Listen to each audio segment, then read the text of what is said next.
Hi, everyone. Welcome to the 2022 Guelph Organic Conference and Virtual Trade Show. My name is Carolyn Young, and it's my honor and pleasure to welcome you to our Ontario Organic Market Report session. So before we get started on the session, we just have a few things that we'd like to share. Jamie, can you move the slide to the next? So first of all, we'd like to ask everybody to take a moment and reflect on where they are situated in Turtle Island. The sacred land where the Organic Council of Ontario resides is situated upon the traditional territories of the Wendat, Haudenosaunee, Anishinaabe, and the Mississaugas of the Credit. And we encourage you anywhere, wherever you are, please let us know where you are, what your name is, your pronouns, and anything you know about the peoples that came and have lived on the land before you. We encourage you to learn more about the history of the land and your relationship with by visiting Whose Land and nativeland.ca. So we encourage you to learn about the history of the land. Links to these sites that are there are in the chat as well. So please introduce yourselves as well, who you are and where you're here about and where you're coming from. So here's how to participate in the session. First of all, you should introduce yourself, as I was saying. There will be time to ask the speakers questions. So myself and Kim De Lallo, who are here, will be presenting each of us, and there'll be time for questions right after each presentation, but you're also welcome to hold your questions to the end. You can write your questions in the Q&A box throughout the presentation. This really just makes it easier for us to keep track of all the questions that we've answered. So choosing the Q&A box for questions versus the chat box is really helpful. You can also raise your hand using the little raise hand icon, and we'll unmute you or indicate that you'd like to ask a question. So that will allow you to ask your question live. Please be respectful of all the speakers and other participants. It's really important to us to have a conversation that's respectful and inclusive of everyone. So in addition to, first of all, I'd like to introduce the Organic Council of Ontario. For those of you who haven't heard of us, we are the voice for organics in Ontario. We represent all certified organic operators in the province, and that includes farmers to all the way up the value chain. It includes eaters as well as associations who support what we're doing.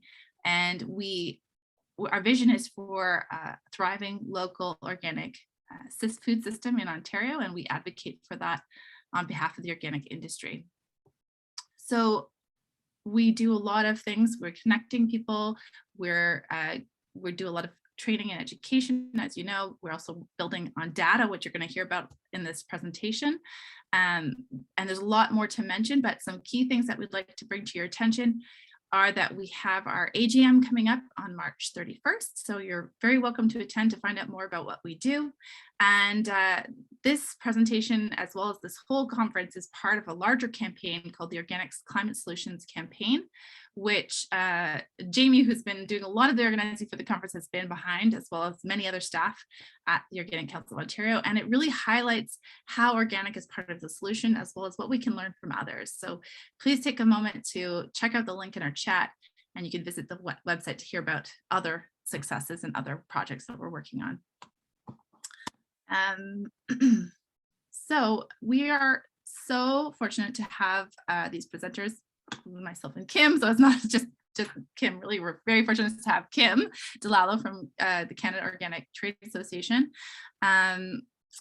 And I also wanted to mention another really important contributor to this Guelph Organic Conference. As many of you know, Tomas Nemo has been the Guelph Organic Conference for many, many years, for decades, and was part of the original group of folks who brought it all together in the beginning. So we'd like to thank Tomas. He's still around. You'll see him in some of these sessions, and he's doing lots of work for the Guelph Organic Conference. We hope that he will still be working on it with us in the future. This year, it just happens that OCO is doing the work while we're still in a virtual COVID environment. So thank you so much, Tomas, and we look forward to future years of the Guelph Organic Conference. So it's very important, of course, to thank all of our sponsors. These are our seed sponsors. If you haven't already had a chance to check out the Feedloop software and platform, you'll see you can talk to all of these folks, learn about what they're doing, and then we'd like to thank, of course, some of the other folks that have been involved, the Canadian Organic Growers, Fennings Organic, ProCert, the PODF, which is the Prairie Organic Development Fund, is behind some of the workshops that we're doing.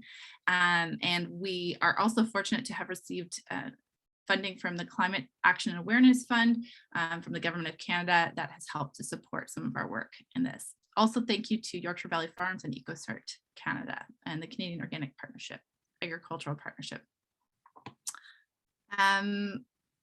So without going into too much more, I'm going to say that we at OCO at least have been very fortunate to be learning a lot from what Canada Organic Trade Association does. They are very much important in the organic industry in Canada and are really how any of us are getting a lot of the data that we are going to be presenting today. So without very much more to say, I'd like to welcome Kim De Lallo to speak on behalf of the Canada Organic Trade Association on their market report. Also, before Kim starts, I'll just say thank you to both Ali and Kaylin, who are also here. Kaylin just turned off their video, but Ali is also here, who are going to be doing some fact checking for us because we don't know all of the facts in our head. So as your questions come up, feel free to be detailed and we'll try and get to the bottom of them. So Kim, I'll hand it over to you. Thank you. So I'm going to share my screen now.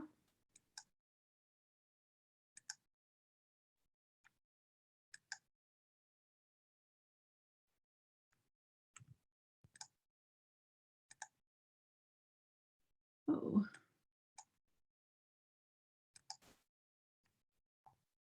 There we go. So does that, is everyone can see the screen now? It looks good. Okay, awesome. Thank you very much. Well, thanks, yes, for that introduction. And thank you to OCO for all your amazing work. And I'll just do a shout out to Tomas for his amazing work over the years. You know, my first organic conference was 1995. And I'm a long time kind of organic advocate. And so I'm very pleased to be with Canada Organic Trade Association and bringing you this information today.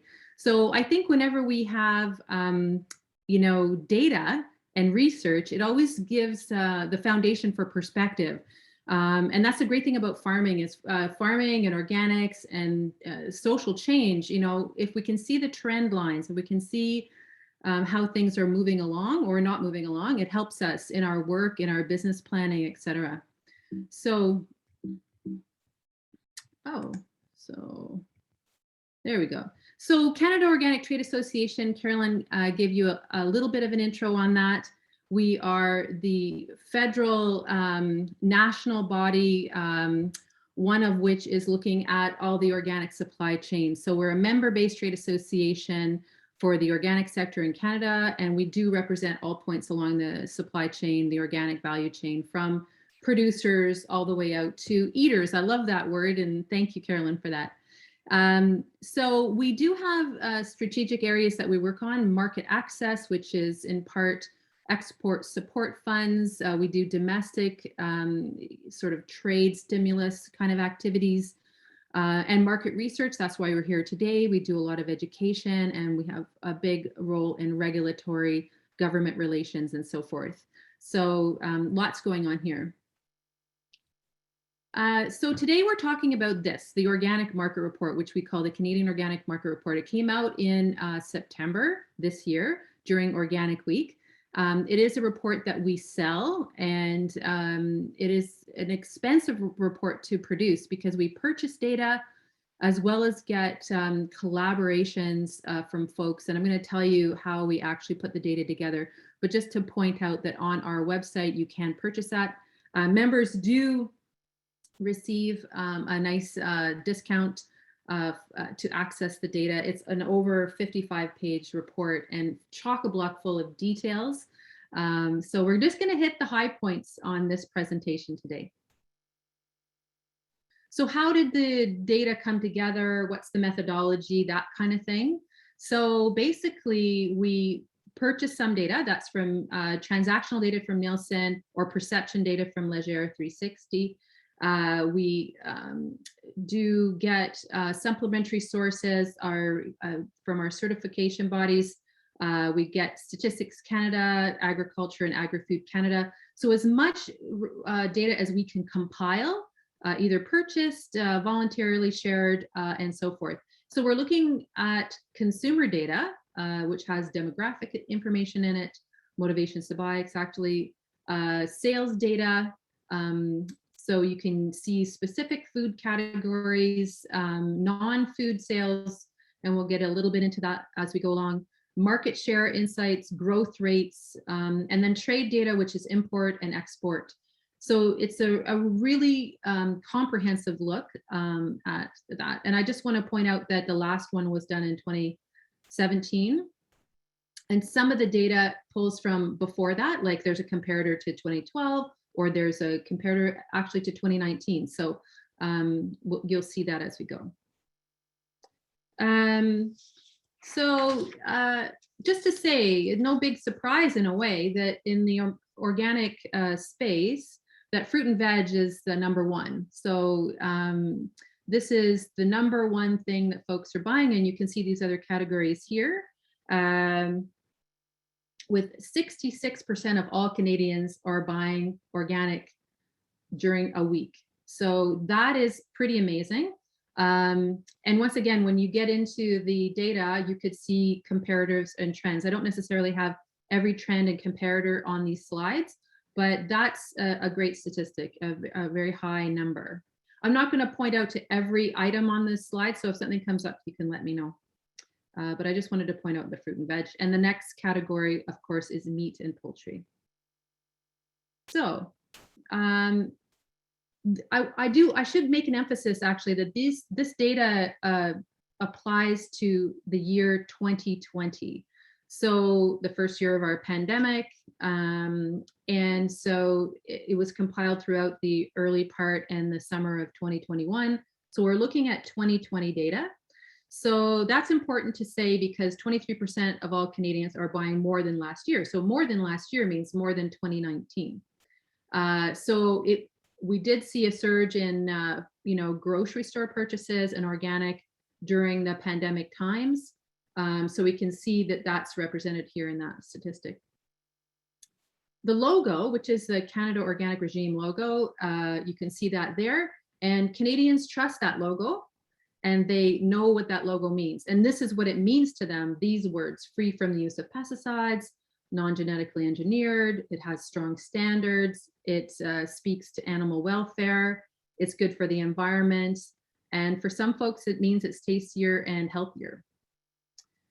So what's the scale of the market out there? Well, Canada is the 6th largest organic market in the world, and the top 5, this is data that came out of a IFOAM presentation that says USA, Germany, France, China, and Italy are ahead. So Canada sits at #6, and that market is worth $8.138 billion. And that's up from 2017, which is mostly the baseline of this report.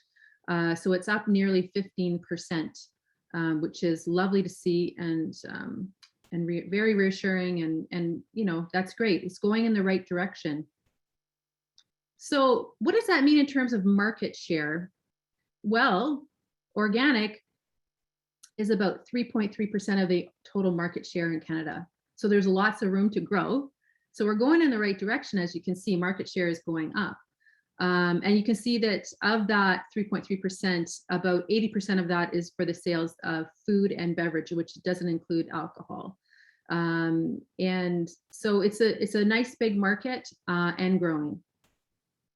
So what about the non-food segment? That's a very interesting part of organic. So our alcoholic beverages, the fiber and textiles piece, this is growing, a growing market as well. Pet food, supplements, personal care, household products. So this non-food segment in general is growing at a growth of about 10.2%. So we see what will be very interesting in this presentation. Carolyn's team is going to bring the Ontario focus. So we have a few Ontario focused stats here, but also for folks from across the country who are listening to the presentation, we wanted to kind of give you like the scale. That's the benefit of the data from the Canadian or the federal point of view, is that you get a sense of the overarching scale. So basically, Ontario has the largest market. BC has the largest market share. And Quebec is very active and has certain maybe different priorities in terms of being more plant-based or whatever. So that's kind of the regional kind of look at things. And so if we look within the top category, we remember from an earlier slide that fruit and veggie is like the #1 thing that folks buy in the organic realm. You can see, well, bananas are #1. And there's certainly a very significant growth rate from, it's gone from 6% to 14%, and conventional is lagging behind at 6%. So we've seen more growth in the fresh fruits area from 2012 to 2020. So once again, this baseline's a little bit from before. So that's nice to see. So the market share on that is 6.1%. So we have, you know, in the vegetable side, it's very interesting to me, maybe to you too, that mushrooms are the #1 in the organic vegetable category, and they've experienced a real boom at 54% growth rate. So the market share for the organic vegetable market is approximately 5.9%. Once again, trending up and growing. And once again, we hope that this kind of information, and if you were to get the report and look deeply into the report, it may help with some planning, both on the farm, if you were a producer, or if you're a processor or a manufacturer brand, or perhaps if you're a retailer or grocer. So of course, there's fresh fruits and veggies. We'll talk about meat in a minute. But you know, there's a lot of packaged products when it comes to organic as well. This is very important. I do see someone's raised their hand, so maybe the moderator can help me with that, or we're going to take the questions at the end. So if you would write your question in the questions area, or if it's more of a clarification point, just put it in the chat. And we'll certainly get to that when we come to the end of the presentation. So there's been a big growth in packaged products, and you can see from the top organic packaged products that baby food, and infant cereal are huge parts of that packaged, you know, food category. Meat and poultry, the market share there is quite a bit smaller at 0.7%. And it is had a smaller growth curve at 2% growth from 2019 to 2020. So we'll look at the number of producers across the nation as well, and you'll see some insights on the livestock producers. So of course, Canada, of course, imports a lot, and you can see these numbers here. This has to do with imports and exports on the left, imports on the right, exports. So imports grew 5.5% over the 2019 numbers, and exports though grew 32% over the 2019 numbers. So we're seeing a nice activity in terms of Canadian organics going either to the US or abroad. So let's just look at the kind of the scale of operations across Canada. Through the numbers that we've compiled, there's 7,600 certified organic operators, and that is an almost 2% growth from 2019. You can see some numbers here that reflect each region or each province, I should say, and it just gives you a sense of how many producers. You can see many producers in Quebec, a lot in Ontario, and you know, Saskatchewan has a lot there too. So each one of them has they might be a grower of grain, they might be a livestock producer, they might be you know, growing fruits and vegetables. So it's an overall success story. There's 4.4 million certified acres in organic, and that's a 17% increase since 2019. And these little green bubbles kind of tell you where that's happening or why that's happening. In 5 years, over 2,000 new producers have joined organic production, which is very exciting. 854,000 new acres have been converted in the last 3 years. There's more maple bush in certified organic, and 280 new manufacturers have switched to organic in the last 5 years.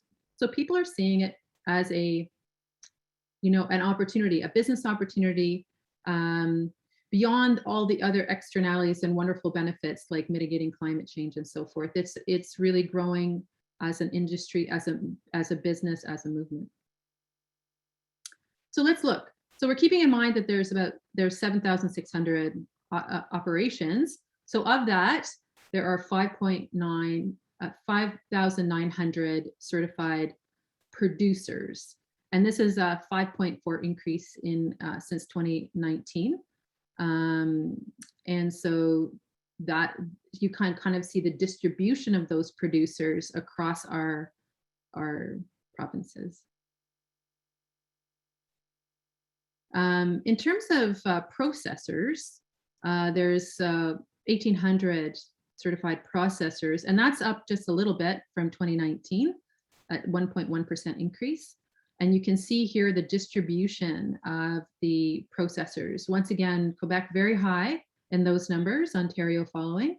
BC has a lot of processors as well. And there's growth, overall growth rates noted there. And I know that Carolyn will get into the Ontario numbers for folks on the line.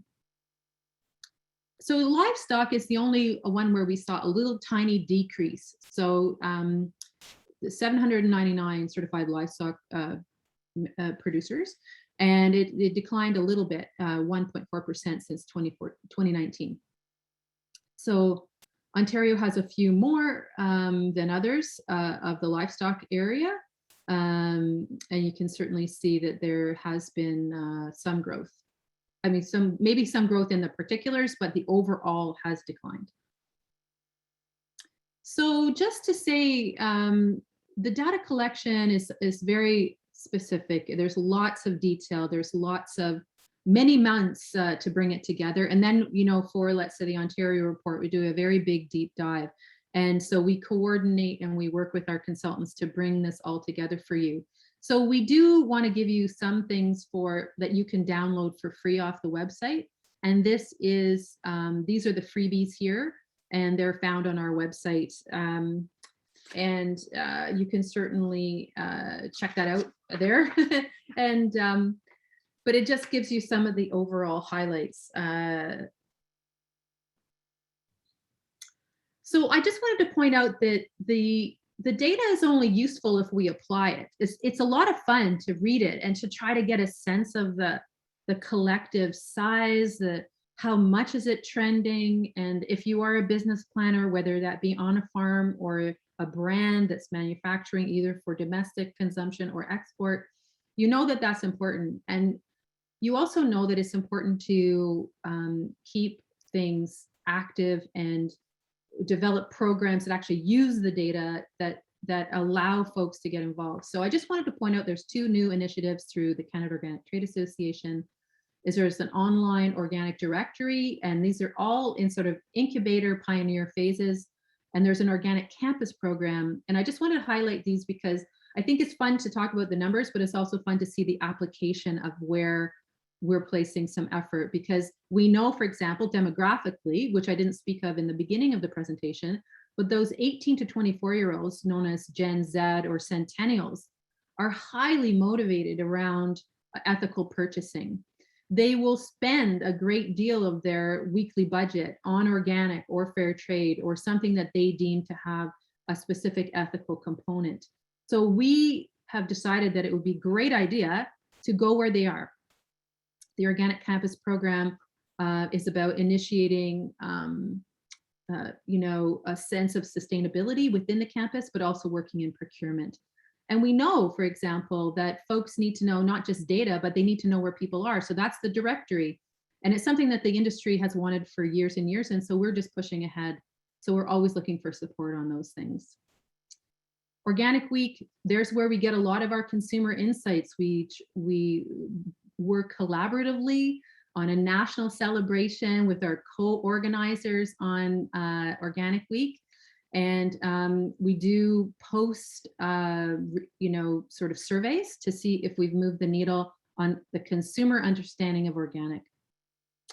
So that, I know we're all rooting for organic. So that's the end of the presentation, and you're welcome to pop those questions into the chat. If I can't answer them directly, I will. If I need to go back to the research, I'll have to come back to you, although there is a team here helping. So that's it from here. I will stop sharing my screen and we'll take a look at the chat. Thanks, Kim. There's a question here in the panelists section that asks, what could explain the decline of livestock? Is it because the regulation is stricter for livestock than vegetables? I have a thought for Ontario. I'd love to hear if you have anything to say. I'm happy to let you speak. I don't have any insights on that. So I'd love to hear your insights, Carolyn. One thing that I know occurs regularly, so you saw that there was a lot of livestock in Ontario. So Ontario and Quebec have, for example, a lot of pork producers, organic pork producers through Du Breton, some other Fieldgate Organics. There's a number of independent pork producers as well. And I know that the market there fluctuates quite a bit, and a lot of them are for export to the US. So similarly to the conventional market, some of that certification for organic goes up and down based on the market for export. And I think that is probably the reason, because the poultry sector tends to be more stable and the beef sector is sort of, we'll get to that in another panel, but doesn't tend to be quite as certified, let's say. There's not as many certified producers, at least in Ontario. They typically are in the Western provinces, I think. So that's my take on it. I think it probably is just a fluctuation based on the market. So those certifications go up and down based on that market. There was another question here in the Q&A that says there are also many producers who cannot afford organic certification but still produce organically. Does anyone have any knowledge of the growth of that sector? So I just want to, I'll just do a shout out for the presentation that's happening, I believe on Saturday, perhaps in the afternoon, for Organic 3.0. So Friday, I think that would, right? yeah. Jamie, can you just put it in the chat so we can be for sure? Yeah, go ahead. Yeah, so yeah, let us know, is it Friday or Saturday? But I think that would be a great place to explore that question. So yeah, go ahead. So which presentation? Organic 3.0 with Andy. Oh yeah. Perfect. Yeah, and just to respond to that, so the Organic Council of Ontario, we've tried to create our own, we've actually opened up our membership to include all certified organic producers. And when we were going through that process, we also wanted to include the non-certified as at least a category within our board and our membership. We do, and we partner a lot with the Ecological Farmers Association of Ontario, but I'll tell you why it's really difficult to count and to clarify, is because they're even within the group of farmers who are long-time organic advocates, there's still some differentiation between what it means to be organic. And you can go to a conventional agriculture folks will say, oh, well, I'm almost organic, I don't spray, or I don't use, I did IP soybeans for a while, so I'm almost organic anyways. And then there's, or I consider myself organic. And then there's folks who are like going beyond the standards, who have been long-term, maybe drop certification for other reasons. So it's really, really difficult. It's even more difficult. It's even very difficult to count the number of certified operators, because that is constantly changing, and we're working with certifying bodies to do that, but also Stats Can, how they collect the data on organic is difficult to quantify. So it's a lot more complicated than you might think. That, I hope that answers the anonymous question there. Yeah, and I would just point to the International Federation of Organic Agriculture Movements, IFOAM, has a position on Organic 3.0, and I presume that that'll get explored at that session, whether it be, maybe Jamie will let us know if it's on Friday or Saturday. Yeah, and so there's another quick question here. Where can we find that download on the data slide, the quick facts? Yeah, sure. I'll pop that into the chat after when Carolyn gets going on hers. I did make a point of writing it down. It's Right. anyway. Oh, it's at Canada-organic.myshopify.com. So if you go under what we do, and then you go under market research, and it'll be right there. You can click through. You can see some of the other reports that we do, state of organics, and so on and so forth, which is like a performance report for each province. So there's a number of other reports that are at no cost. Okay. There's a number of other questions sort of piling up here. There's some interesting comments on the lack of certified organic abattoirs, which definitely that's a definite concern. And again, I highlight for all of you interested in the meat question, there is going to be a discussion on the organic meat market and rotational grazing. I think it's tomorrow, with Corey from Van Groningen and Katrina McQuail, as well as Gerald Peckman, to just discuss some of the challenges there, but also how we're working within organic for that. So definitely the lack of certified organic abattoirs is an issue in Ontario. So I think before we get too carried away with questions, I'll go into our presentation to get into some of the more details on production from Ontario's perspective, and then we can keep some of these questions for later. And our fact finders are busy too in answering them in the chat, so hopefully that'll be helpful for everyone. Thanks a lot, Carolyn. And it's great to be able to give the overall perspective, and now we'll do the deep dive into Ontario. So thank you. All right, so Jamie, I think is going to pull up the slides, and I'll just spotlight here. So, and thanks, Kim.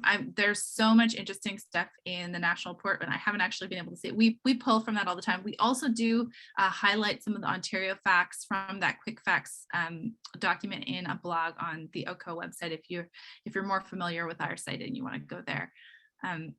So thanks again, Kim. That was excellent. And there's, if you're interested in more of that, there's also there's a whole bunch of older by the numbers downloads on the COTA site as well. So that's another place for data. So OCO this year was fortunate enough to have some money to put towards an Ontario version of the market report. In the past, we haven't been able to do this since 2013, and that was when OMAFRA did it. So we're actually in a place, thankfully, to have put in some money here. So before I get into it, I'll just go into what we're going to talk about today. So we're going to talk about the Organic Council of Ontario, the Ontario Organic Production, which Kim has already touched on a little bit, but we have some comparative stats against other provinces, which is really interesting. And then we'll talk a bit more about the market highlights. So for any of you who don't know, my name is Carolyn Young. I'm the Executive Director of the Organic Council of Ontario. And as Kim was saying, we are the voice for organics in Ontario, kind of like a COTA for Ontario, but we also are here sort of in the region, focus on provincial advocacy, as well as the national, lending our voice to the national work that COTA does, as well as the Canadian Organic Growers and other organizations at the national level. So we represent over, now we know every year we have to update this, 1,400 certified organic operators across the value chain. And that's, those are the certified organic operators. So our membership is composed of all the certified organic operators. If you're certified organic, we consider you a member. You are one for free, and you get some benefits, hopefully, including being in our directory if you so choose. But there's also a number of operators across the value chain who are not certified, such as retailers, distributors, et cetera, that also choose to become members at OCO. So the exact number of members is always changing. But as you know, we work to catalyze growth, support research, improve training, increase data collection, and encourage market development, as well as protect the integrity of the organic claim and inform the public of the benefits and requirements of organic agriculture. And data has become a really important piece of this for us because we keep on finding ourselves in positions where people ask us questions. So we're trying to advocate for supports from the government, or we're trying to advocate for, training or transition supports or anything like that. And we keep on coming against these questions that we just can't answer because there isn't enough data. So we've really put some more emphasis on data recently, and hopefully that will pay out in the long run. So next slide, please. So let's take a look at the sector, the production side of things. Our focus is on Ontario. Next slide, please. Before we go into it, before we go into the next slide, can anyone remember how many producers or operators Kim said were in Ontario? You can write it in the chat. Can you remember how many operators, certified organic operators, are in Ontario? You probably can't, but if you did remember, go to the next slide. We have two more. For some reason, we have two more operators in our version of production. So we're collecting data not only from COTA's market report, but we're also working with certifying bodies in Ontario. So we have two different 1415 or 1417. We're not exactly sure where it is. 926 of those are certified producers, and 491 are processors. So Ontario, as you may know, in Canada is a processing hub. Food processing is a big sector in Ontario, and that's no different. And I think that has a lot to do with where the market is, and a lot of the industry supports for food and beverage processing. And that equates to 179,000 acres. If you look at the number of acres across Canada, 179,000 seems quite small for the number of producers we have here, but you have to remember that the prairies are really where most of the acres are going to be. So next slide, please. So just as a look, there was that question about livestock and how it goes up, and why did it change? What is it looking like? You'll see here the certification numbers don't always make a direct increase. There is some up and down. And again, these are stats from 2020 because they're coming from the market report that we received. We have seen some decrease since 2018. Now, we also know that in 2020 and 2021, because of COVID, there's this refocus on local and organic. And I'm very curious to see what the numbers are like. I think we probably could find some updated numbers for you from 2020, and possibly 2021 we won't have until the next year because it just takes that much time. But it'll be interesting to see how it turns out in the next couple of years. Next slide, please.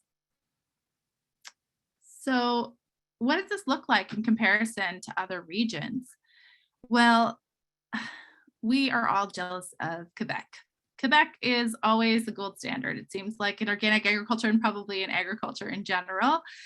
Some of you may know that the Quebec government back in 2015 committed to an organic growth strategy, and since 2015 have been supporting organic transition, as well as supporting organic advisors and financial assistance, a suite of programs that are supporting the growth of organics. And you can see by the number of operators, crop producers specifically in the region of Quebec, that is having an impact. And one of the things that has come out of this market report that really spoke to me is that while Quebec's growing their production in organic, their market is not as big as Ontario's. And we're likely, we don't know for sure, but we're likely a big source of the consumer side of Quebec's production. So I would love to get that kind of analysis somewhere. But yeah, so you can see here, Ontario has kind of gone up and then down again. Okay, let's stick on the crop producers for a second and look at that. So we've actually gone down since 2018 to 926 from 995. And in other cases, that's the case too. So it seems like it's a trend. The increasing trend seems to only be in Quebec, where those programs are available. So I think that's a really strong evidence for those programs. And we've been bringing this to our government, at least in Ontario. Next slide, please. So this is the livestock producers, to go back to that question. Ontario is leading in this area.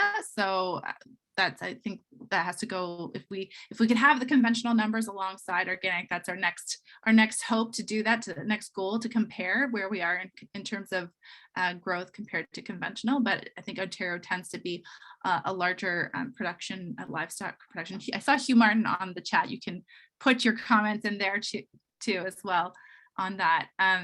So it's one area where we can say we're doing well in comparison to Quebec, but again, you'll see the numbers have sort of increased and then decreased, whereas you know, it remains to be seen, but it seems like there's definitely that in the market reports the Canada Organic Trade Association has done, we've seen an increase in interest and in demand for organic meats, and you can see that that's having an impact on the production side of things.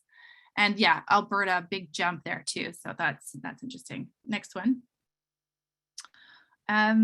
Yeah, we're actually, while Ontario is a really big manufacturing processing location, Quebec is now really starting, we were sort of neck and neck, and Quebec is definitely going beyond where Ontario is. And it looks like we're decreasing now. So again, those supports are probably having an impact, and it would be really interesting to break that out a little bit more when we have time. So next one.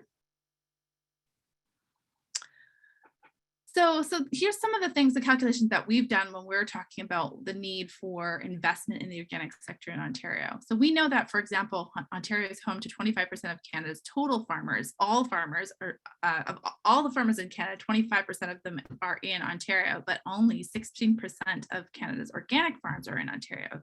So comparatively, we're not doing as well in the organic sector.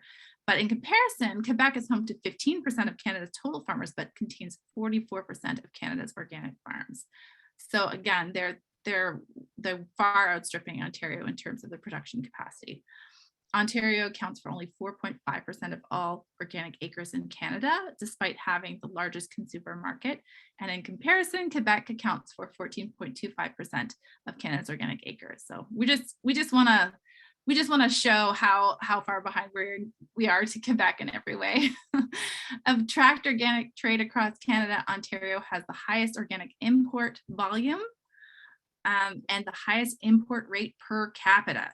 So we are importing more per person than any other province, and Ontario only contributes 5.2% of Canada's organic exports. Now, these are only the tracked imports and exports, and I'm not sure if Kim mentioned it, but the tracking of imports and exports is a bit of a challenging area because we are still waiting for some HS codes to be implemented for the ability to track everything. So we have a limited number. I think it's like 17 exports that are actually tracked.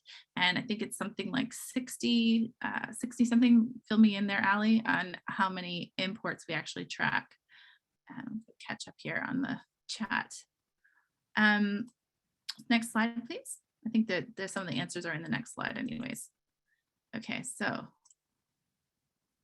yeah, so here's the net trade position is how we put it. So we're definitely in a net trade deficit in terms of the tracked imports and exports. This is from 2017 to 2019, but it gives you sort of a picture of, you know, we're almost $1 billion in deficit from what we are actually tracking. And that's 65 imports are actually tracked. Thank you so much.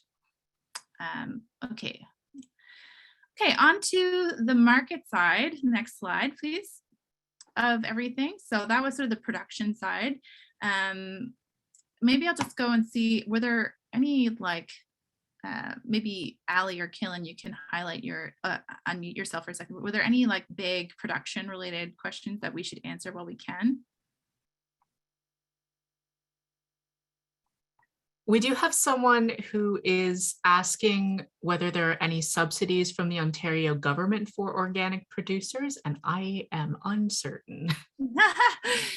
No, there are not. And that's what we've been trying to advocate for many years. And I believe there's a State of Organics report that compares provinces' programs and policies, as well as the national level programs and policies that Canada Organic Trade Association is putting that together again this year in partnership with the provinces.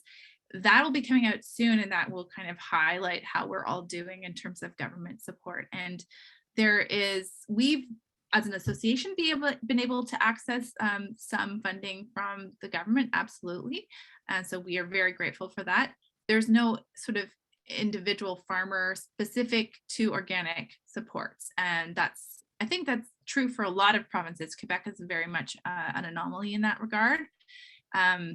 But I'll highlight this, and Kim, you can talk about it a little bit more later. There is a really cool private fund available to all farmers, which is a subsidy program for certification costs that COTA is running. And it's paid for in part by Mill Street Organic, as well as I think it's PC Organics as a seed.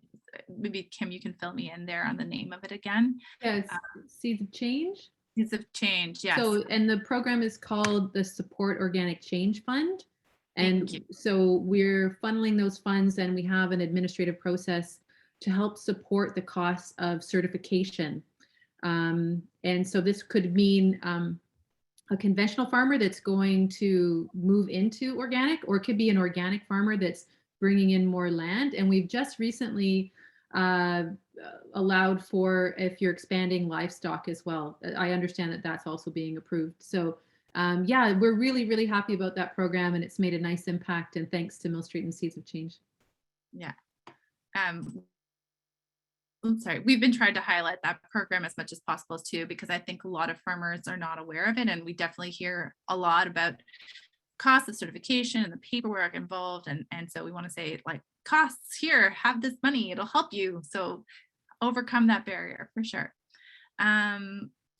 Yeah, so we are about to release this market report, and thanks again to Canada Organic Trade Association for doing this in partnership with us. So we'll go through some of the information again, but there's lots more in the report. There's much more detail. We will be, and now I can't remember the pricing, and let me just look at this again here.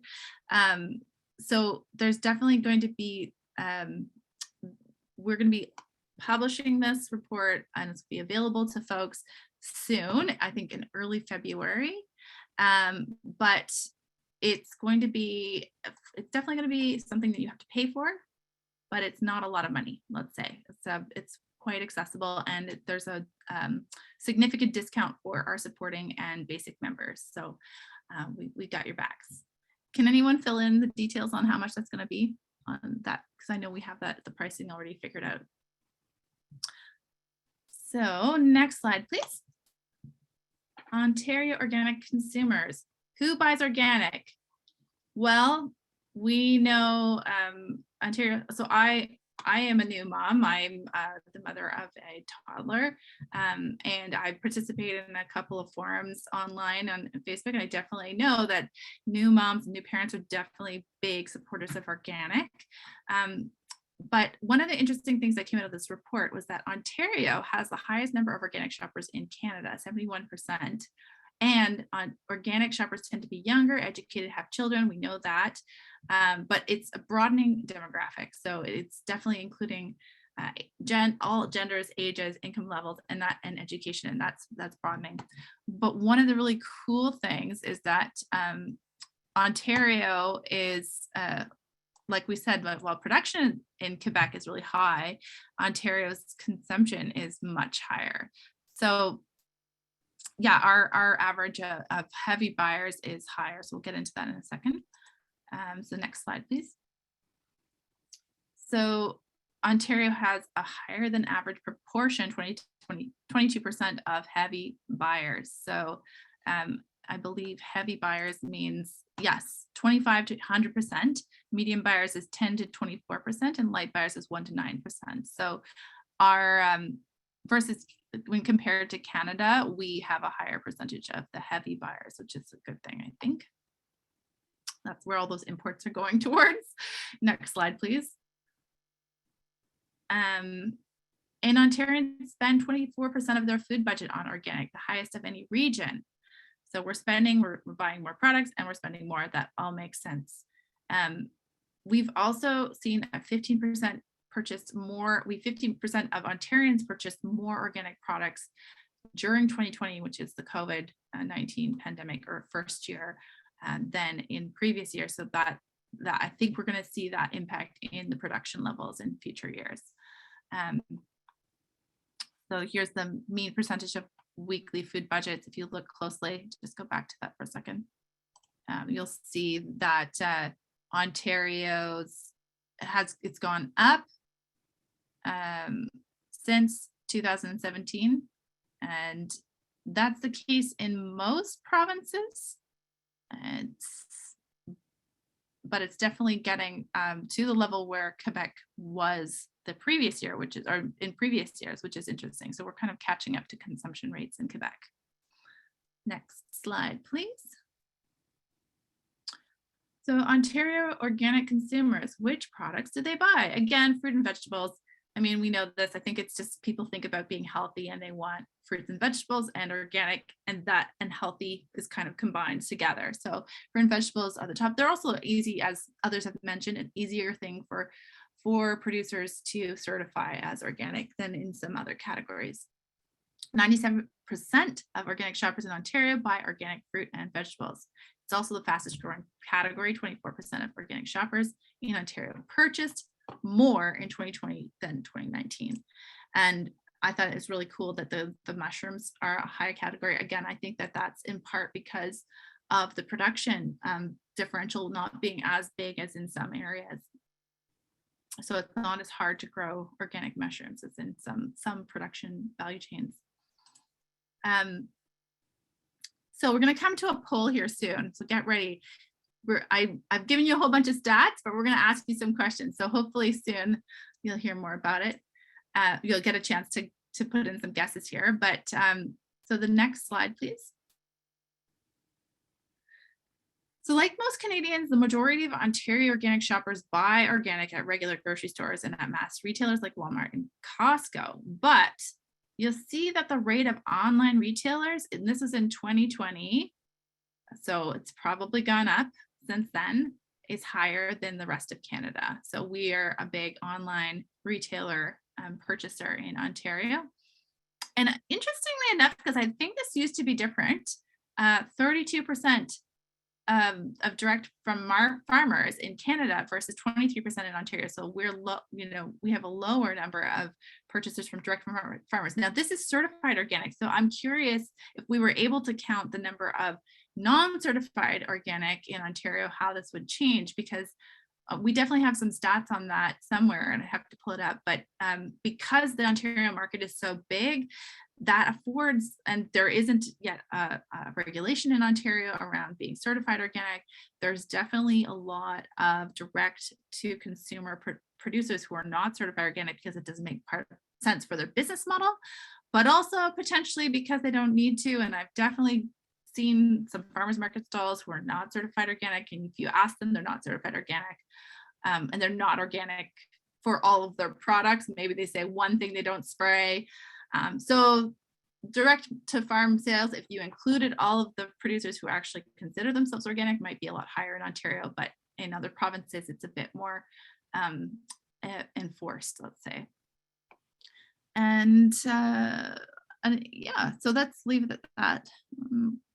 More information is available on the report and on this sort of breakout as well. Next slide, please. So here's the fun part. We're going to do an audience poll on motivations and barriers. So you should see a poll up in front of you on the screen, and it's asking you, what do you think motivates Ontarians to shop organic? Avoiding processed or artificial ingredients, avoid pesticides and herbicides, support environmental health, avoid genetically modified foods, support thriving farms and rural communities, et cetera, et cetera. So make your choices. We'll give you a couple minutes and then we'll reveal the answer, see how many of you got it right.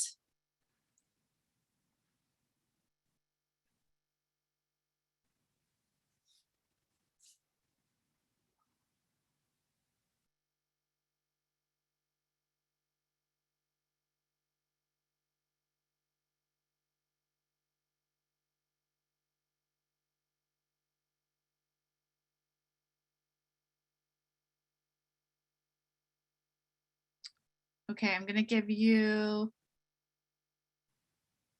10 more seconds. 9, 8, 7, 6, 5, 4, 3, 2, 1. Okay, I'm gonna end the poll now. Oops. Okay, so can everybody see the results of the poll, or is it just me? Jamie, you know more than that, better than I do. So Everyone should see. everybody can see. So 88% think it's to avoid pesticides and herbicides.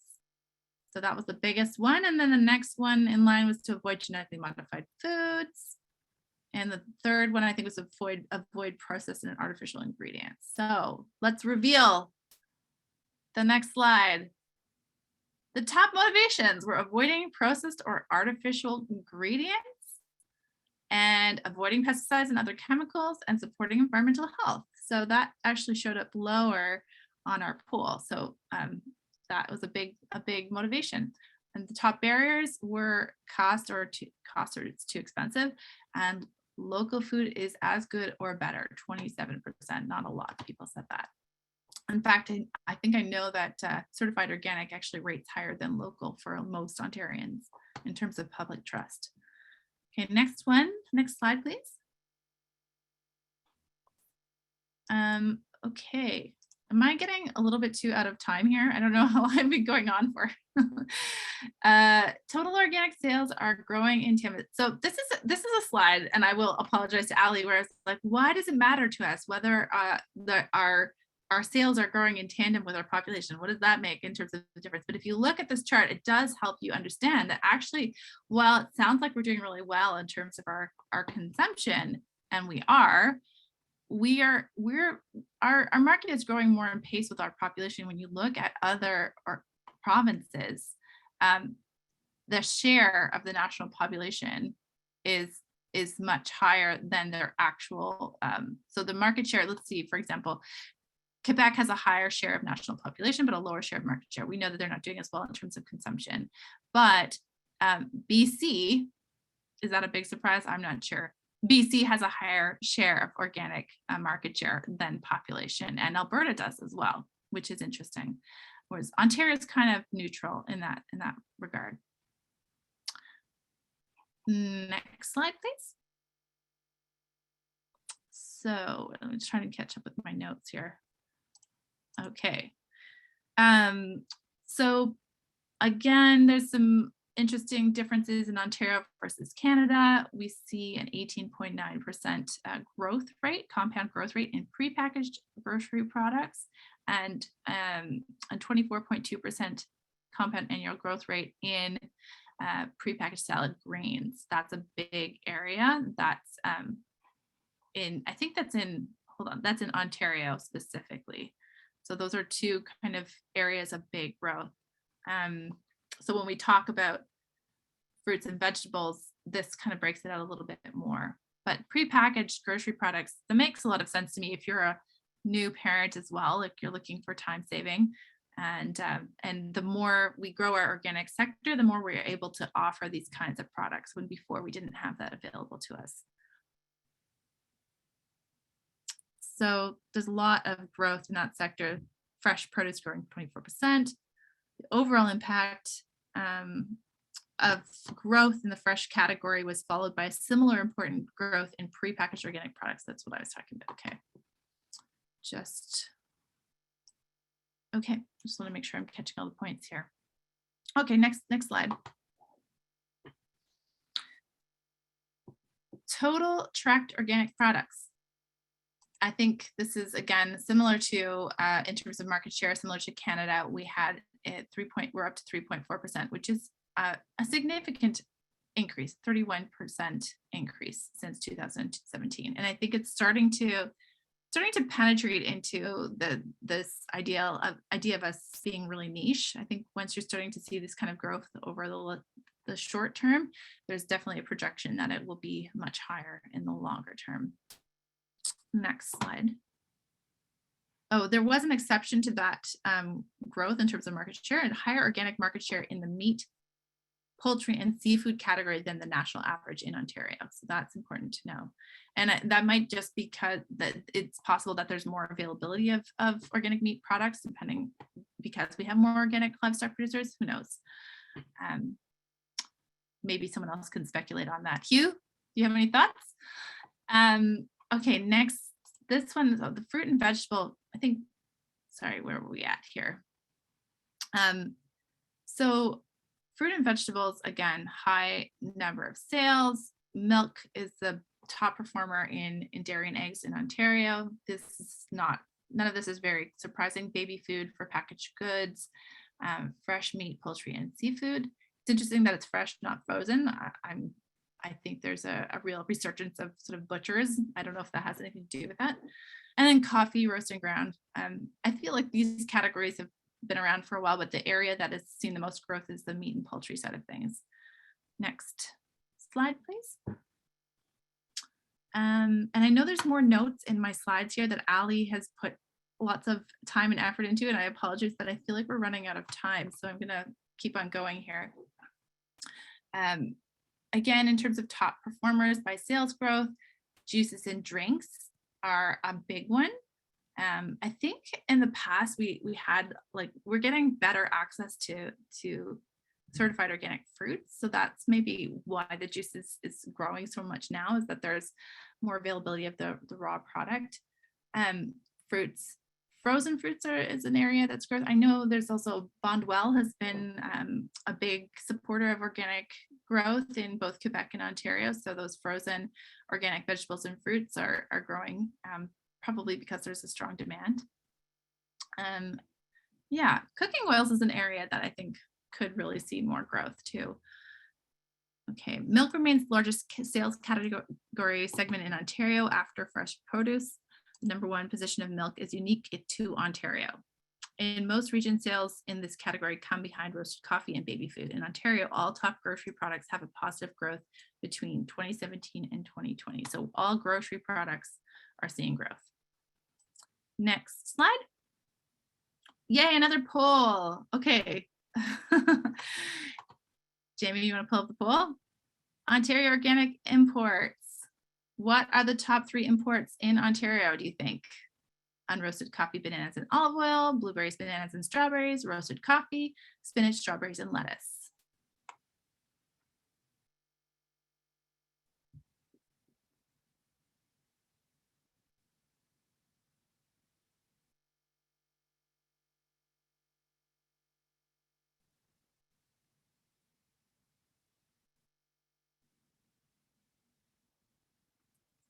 Okay, I think I'm gonna give you 10 more seconds. Oh yeah, we've got it. We've got the timer on there, so it's counting you down. Okay. I think we've got 65% participation. You're gonna have 5 more seconds. 5, 4, 3, 2, 1. Okay, Jamie, let's close it up. So what did people say? They thought unroasted coffee, bananas, and olive oil was the top pick for organic imports. Blueberries, bananas, and strawberries came next. And then spinach, strawberries, and lettuce, and roasted coffee. What did the results of the market report reveal? This is, oh, we're not, I will reveal it to you because it's not on this next slide. The actual, oh yeah, top imports to Ontario. Spinach, strawberries, and lettuce. Isn't that crazy? I mean, strawberries make sense to me, and I guess, you know, lettuce, but spinach, really? I guess that's a lot of it coming from California. Top imports to Canada are actually the unroasted coffee, bananas, and olive oil. So why the difference? Any thoughts on that? I have no idea. We have the highest import rate and the highest import rate per capita, but this could be because of Ontario's large population or because imports enter through into Canada through Ontario. So that's a possibility in terms of how it's being tracked. Okay, next slide, please. Another Ontario poll, another poll. Okay, this time organic exports. This time you know how to do it. I'm not going to read it out loud. Go ahead and make your picks. We'll try and keep it quick.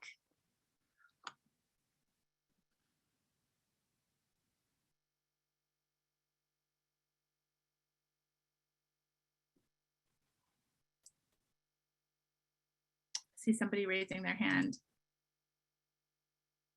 Do you want to, while we're waiting on the poll? Oh no, do you want to speak, Jay Downing?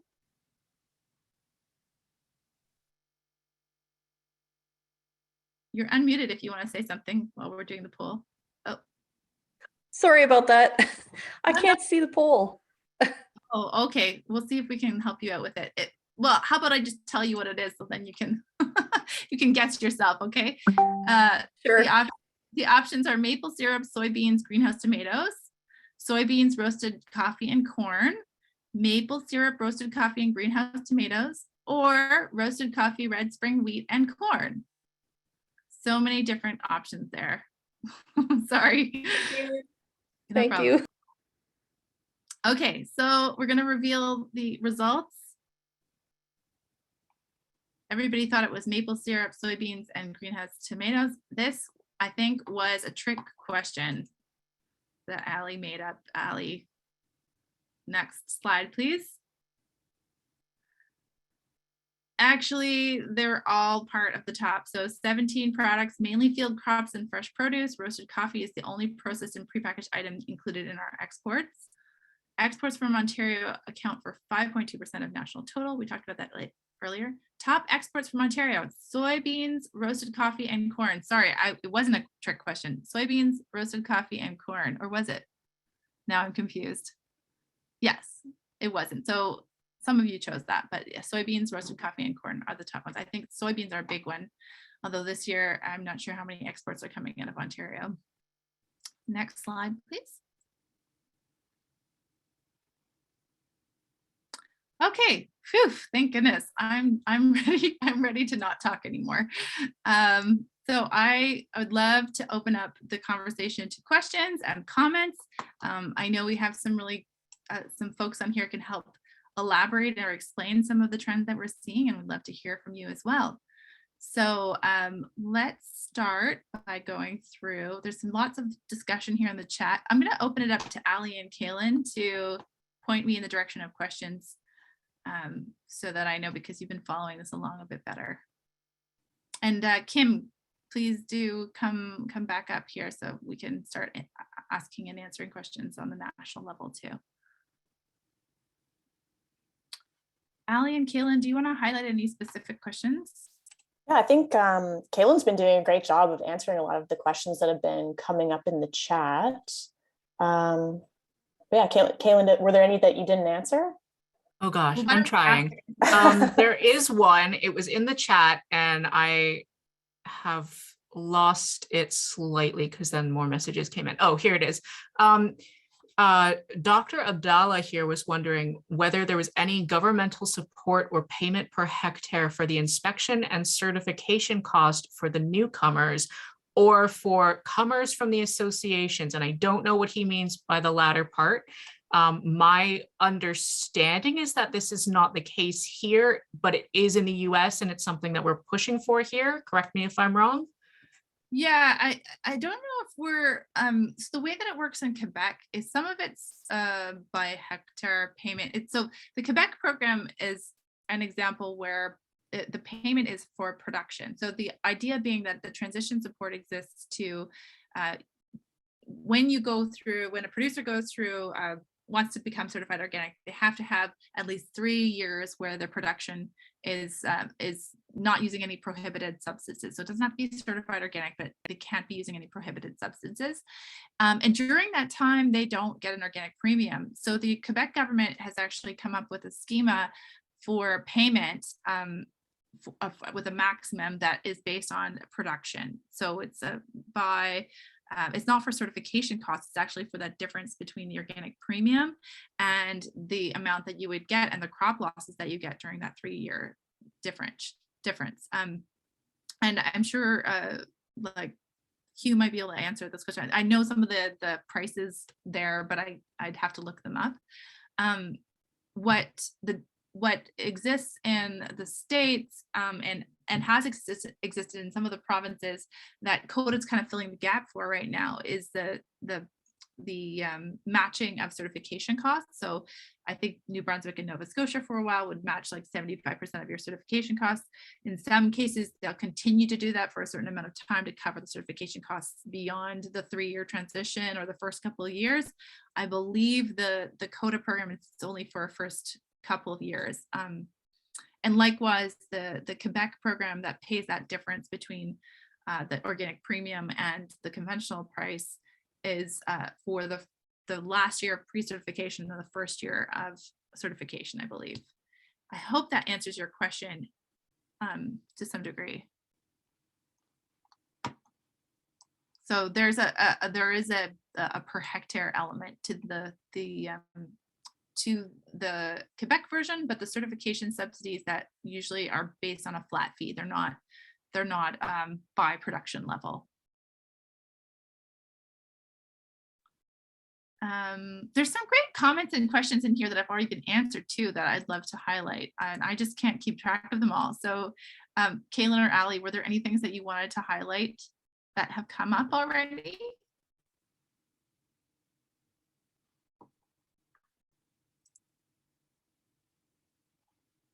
Are you on mute? And feel free to unmute your and show us your video as well.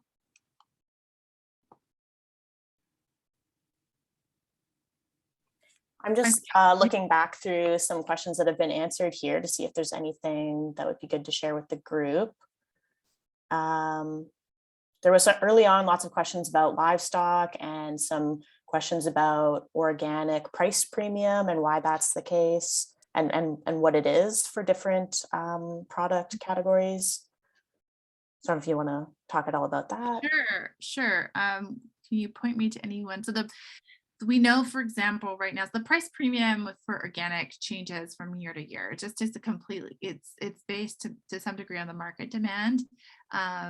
We know, for example, it's sort of unofficial to some degree. We're doing our own research in this area, but like right now, like we do try and follow in our data portal that the whole presentation, I'm supposed to be trying to promote you to go look at our data portal and become a member of the Organic Council of Ontario, because we're trying to keep up-to-date data in a dynamic way in that data portal, as well as like obviously becoming a member and or purchasing the report. Those are all good things. But yeah, the premium is something that varies a lot. What we track the prices, premiums, organic prices for soy and wheat and corn. That's something that we do track, and we try to compare it to conventional. Right now, I don't know what the latest is, but in the fall, soybean prices were at $38 a bushel, which is quite high. And that's partially because there's been a lot of disruption in the market from COVID, from import issues, and it's sort of a good opportunity for our producers to get involved in the organic sector for that reason, because the prices are so high. And we know there's like a 30 to 40% even higher, many times higher in organic grapes. And then in some other areas, it can be closer to, I think for beef, you can check out on the, sorry, I'm not sure, I'm talking to my video here. You can check out on our website. There's an old sector-wide report you can find, and that has a sort of breakdown of what the perceived organic premiums were by value chain by organic producers at the time, which was a while back, 2017. But we also have a meat report that we did that has a little free download that you can check out on our resources page that does show the I think from 2018, what we found the organic premiums to be in Toronto stores, as well as a few other locations for grass-fed versus organic beef versus local versus some of the different labels and how those played out. And definitely there's a lower organic premium for beef, which is one of the reasons, in addition to the whole lack of abattoir situation, that I think contributes to the fact that there's less certified organic beef on the market. I don't know if that answers the question, but we definitely we do try and get that information, but a lot of it is the price discovery for organic is very variable, and from year to year, from month to month sometimes. A lot of it depends on what's happening in conventional markets as well. So Hugh, are you still on the line? Do you want to answer that? Have any other answers that you want to add to that? Hugh Martin has a lot of great insights on this. I'll just give space for that. Any other questions, Ali or Kaylin? I was just gonna say we had quite a few questions about coffee being an export from Canada, but I guess we import unroasted coffee and export roasted coffee. We don't. I wouldn't have thought we grow coffee here, but then we did get a comment saying that Kentucky coffee tree is native to Southern Ontario. So that's interesting as well. And then we have another question in the Q&A. Roughly, what is the cost to get certified and the ongoing cost going forward? I can let Hugh maybe answer that question, because I know we did do, if you look on the Organic Council of Ontario website, there is a what does it cost to get certified blog, and that was posted I think in 2018, where we tried to compare the different CB prices and the price, but it's quite, again, it's quite opaque. It's quite difficult to get an answer to that. I'd say most small, like under $100,000 farms, depending on the complexity, are paying like $600 to $900 a year. If they have livestock, it tends to be higher. And that, again, it's going to be changing depending on cost of living and all those things, especially with the travel costs of inspectors. But yeah, it varies a lot. Hugh, did you want to say something? You're on the line, I see. Yeah, well, in terms of the cost of certification, you're right, probably 600, 700 for a small farm under 50 acres, no livestock. But you start getting into larger farms over 1,000 acres with livestock, maybe on-farm processing, you're going to run over $2,000. So it's quite variable on the cost of certification there, but that's generally the range. Mm-hmm. And that's an annual fee. So that's an annual fee. So it might vary with CB, but you'll pay half of that in the spring when you apply, and half it in the fall when you've been given certification, basically. There's also a lot of questions here about organic prices, and I want to address that just briefly. If you'll note, we do have a really great blog on our website. If you look up like, why is organic food expensive?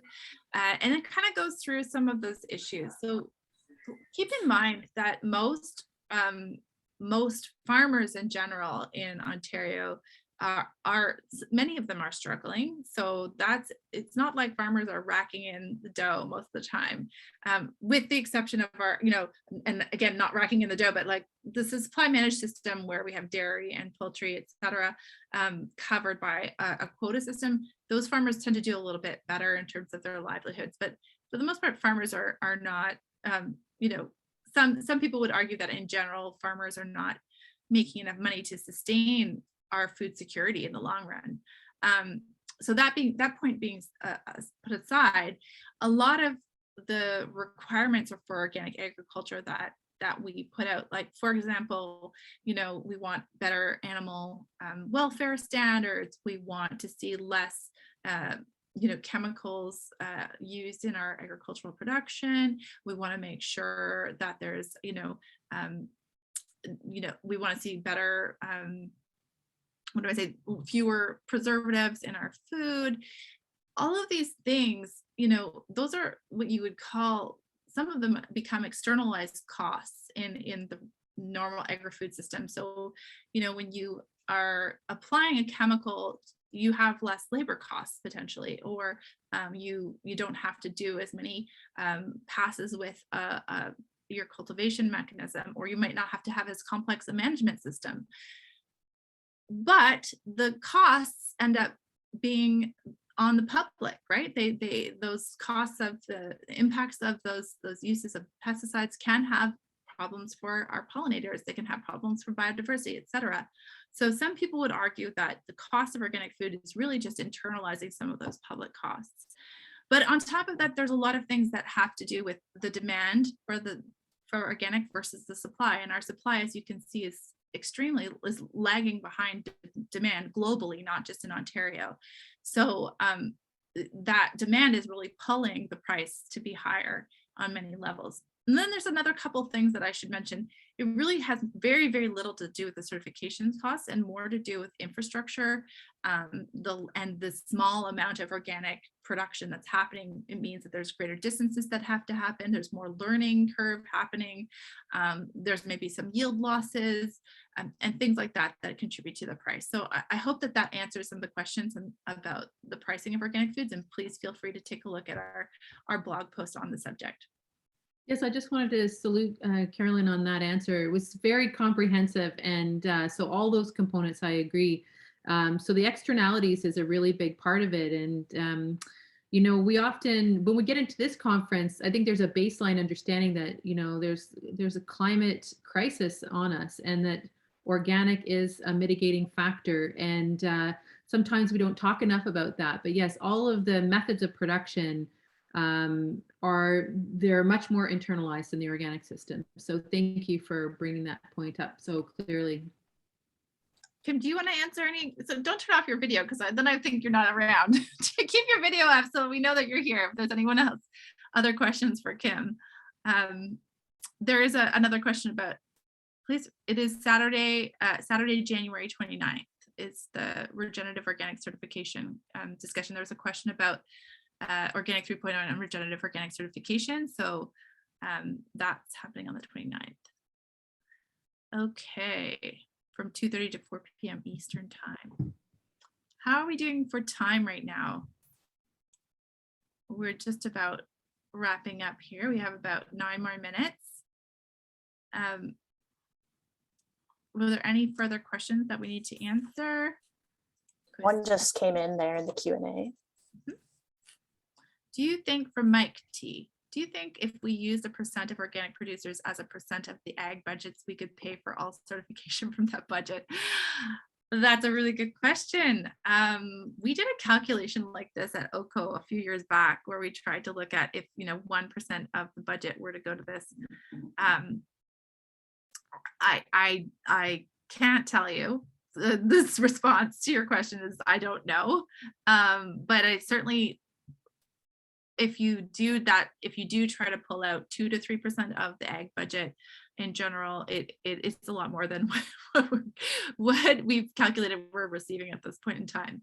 That being said, I think there's something to the fact that organic should be a lens throughout. And I know the government is trying to do that, to make that happen. It's not in human nature always to understand or integrate the niches into everything, right? So certainly we're advocating, Hugh Martin, who is on this call I keep on calling on, is our former OMAFRA representative and organic specialist who has retired, and since then we have not been replaced. So there's definitely room for greater support from both the Ontario and national governments, I'm sure, and in comparison to other countries, we definitely don't support our organic or in general environmental outcomes enough. And Farmers for Climate Solutions, if you were at the keynote, was it yesterday already? Yesterday, Brent Preston was talking about how much Canada spends on environmental programs in agri-food compared to our trading partners like the US and Europe, and it's 0.7% compared to much larger budgets. So it's not just organic that we're falling behind on. Kim, do you want to say anything on that?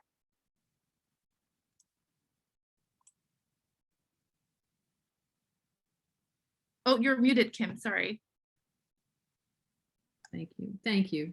No, I think that's, there's always room for regulatory reform, and in that we're always seeking to make our regulatory partners in the government aware of what the demand is, what the context is. And I think, just to sort of circle back to the data that we're talking about today, I think that gives folks really a quantitative understanding of what's happening, where the trends are, where the growth lines are, what potentially can be supported as a, you know, as a tract going forward. And, you know, just showing that the demand is still outstripping supply, that supply could grow and that could still be met within our economy. So yes, we're always at the Canada Organic Trade Association, we're always trying to make those cases with our, you know, any kind of government partner, and try to make it understood what's happening in the organic sector. So these reports are vital, and we certainly would like everyone on the session today to consider purchasing the Ontario report if you're in Ontario, or the Canadian report to help you with your business planning, because we want everyone to be working from you know, a really substantial place and a shared understanding. Absolutely. I did see a quick question here about the organic checkoff discussion. Mike T noted that there's, oh no, it's not Mike. I forget now who it was now, it's moved, but Michelle. Michelle, sorry, Michelle. That there's a new organic checkoff in Manitoba, and we're very, very jealous here in Ontario. I mean, I don't know if you know, we've been working on trying to do something in Ontario ourselves for a while, but it's a lot more complicated here. We, for better or for worse, have a lot of different value chains represented in Ontario, as opposed to just a grains and oil seeds.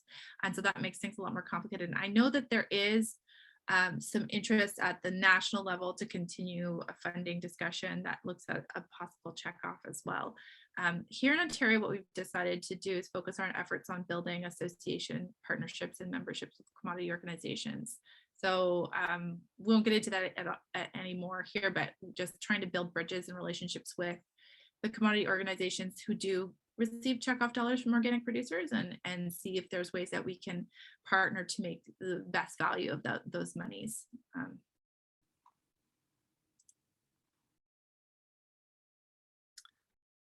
Okay, so I think we're at the end of our time here. Jamie, did you want to, I'll just reiterate that all of this work is made possible because of our, you know, for members of Canada Organic Trade Association, members who supporting members of the Organic Council of Ontario who pay a small amount, $100 to be a member every year, makes it possible to do this work. And also the government of Canada, you know, Canada and Ontario have made our report at least possible. So, you know, there is government support out there. It's not necessarily coming directly to the individual farmers at this point, but most of it is, you know, grants that we have to apply for. But yeah, your dollars, if you do have a chance to become a member or just check out what we're doing, they're so important, because they're what make it possible for us to apply to those grants that then feed into this.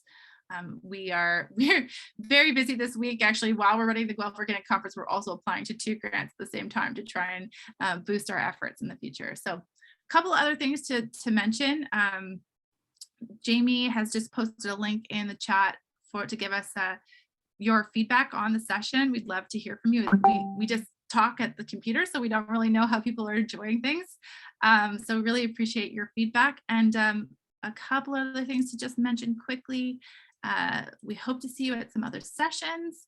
I would like to especially thank Kim for all of her work, and to COTA for making the market report even possible. And the next session, Jamie, you could maybe tell us. Yes, the next session is rotational grazing and raising beef organically in Ontario, which there was a lot of questions related to this today, so I encourage you to join. It's tomorrow from 12 to 2 p.m. Eastern time. Great. And also really, really important, the sponsors who have taken the time to and supported this with their dollars, they're all in the exhibit hall. So even if you haven't had a chance to check it out today, definitely go and check it out tomorrow, the next day. And we're going to have a trade show specific time for everyone to go and visit those sponsors as well. So they're making this happen. They've made the Guelph Organic Conference happen for years now, and it's important to check out what they're talking about too. So thank you so much, and thanks to the OCO staff for making this possible, and thank you to Kim. I think that's a wrap for today.